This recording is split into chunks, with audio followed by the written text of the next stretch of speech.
The muscles of the pelvic floor are not muscles that you need to think about training specifically. The muscles of the pelvic floor are reflexive muscles, which means that they should fire with just the right amount of force when they're needed.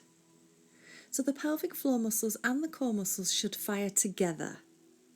This timing is really important. So think about if when you cough or you sneeze or even if you're being sick, those muscles need to fire together to expel whatever you're trying to expel from your body, but also at the same time to prevent leakage of urine. Pelvic floor exercises known as Kegels, they can be really effective in certain situations.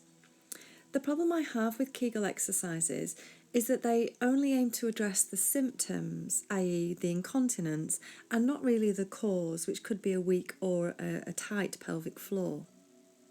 That all being said, I do think that Kegel exercises can be a very useful tool for anyone that's kind of lost the mind-body connection. Because finding and moving your body parts with your brain is essential. So learning how to engage and then relax your pelvic floor is the first step in building that brain-body connection and can be the first step in helping to reconnect the neurology of your body and just helping you to have a more strong, functional pelvic floor.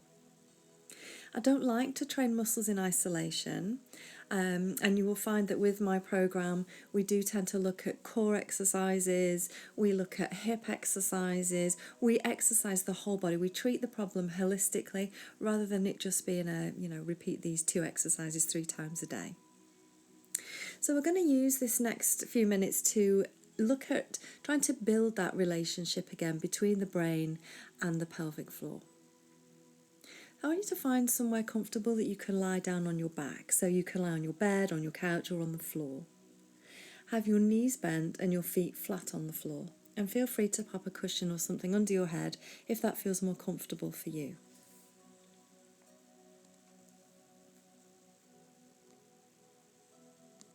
So we're going to try and build that relationship again between the brain and the pelvic floor.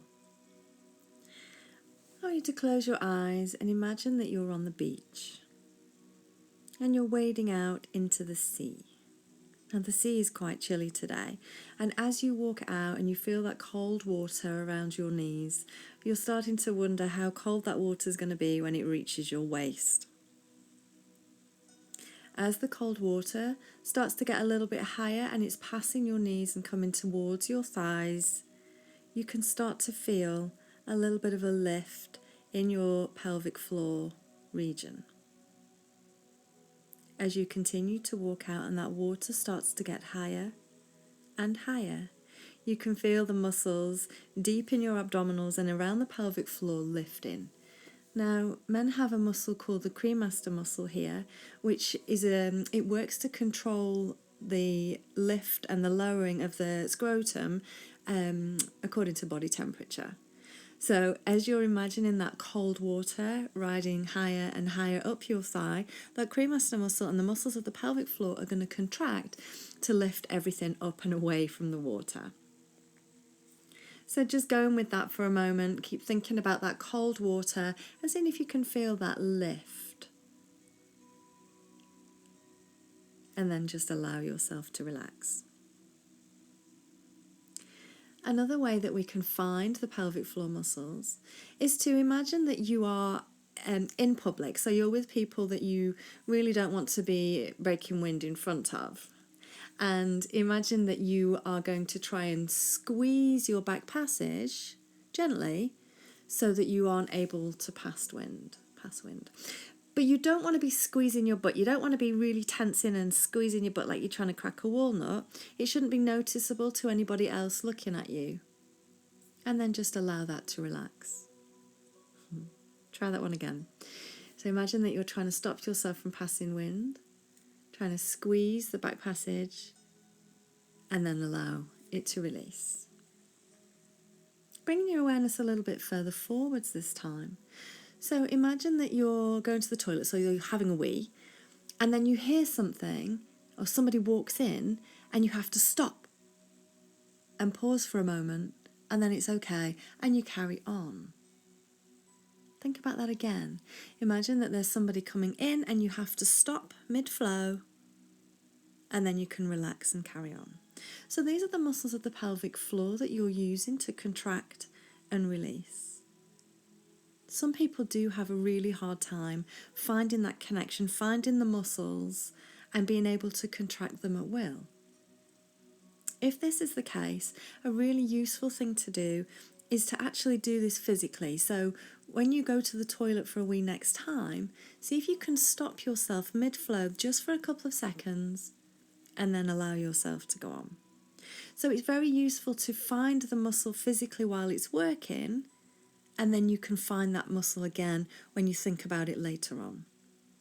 Now, I don't want you to keep practicing the pelvic floor contraction whilst you are going to the toilet, because it's not really good to keep stopping yourself mid-flow, because eventually you might find that it's very difficult to fully empty your bladder.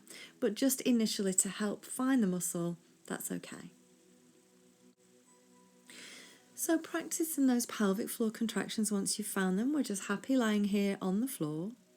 I want you to imagine again that you're trying to stop yourself from passing wind, and also at the same time you're trying to stop yourself from having a wee, and then relax. Try that again. So trying to stop yourself from passing wind, stop yourself from having a wee, and relax. Seeing if you can maybe hold the contraction for a little bit longer this time. When you're ready, find that pelvic floor contraction, drawing everything in and up. Hold for a count of 3, 2, 1, and then allow everything to release. Try that again. Contracting the muscles of the pelvic floor, drawing everything in and up. Hold, 2, 3, and allow everything to relax. So you can do other little exercises here with this pelvic floor. You can find that contraction and see if you can hold for longer and longer each time, maybe eventually counting all the way up to 10 with the hold, and then allowing everything to relax.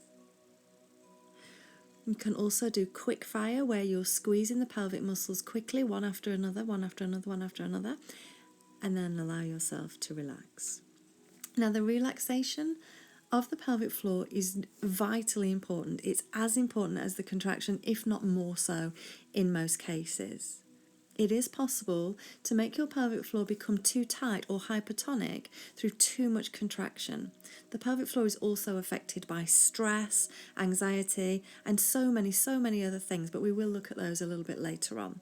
So for now, we just want to use this process just to try and get your awareness back to the pelvic floor, so that you know how it feels when the pelvic floor contracts, and that you have the ability to contract the pelvic floor, but then also the ability to relax.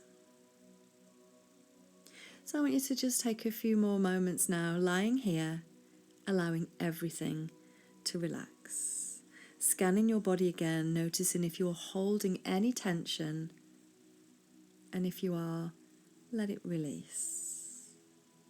Everything relaxed, no tension, no gripping, and just take some deep breaths here.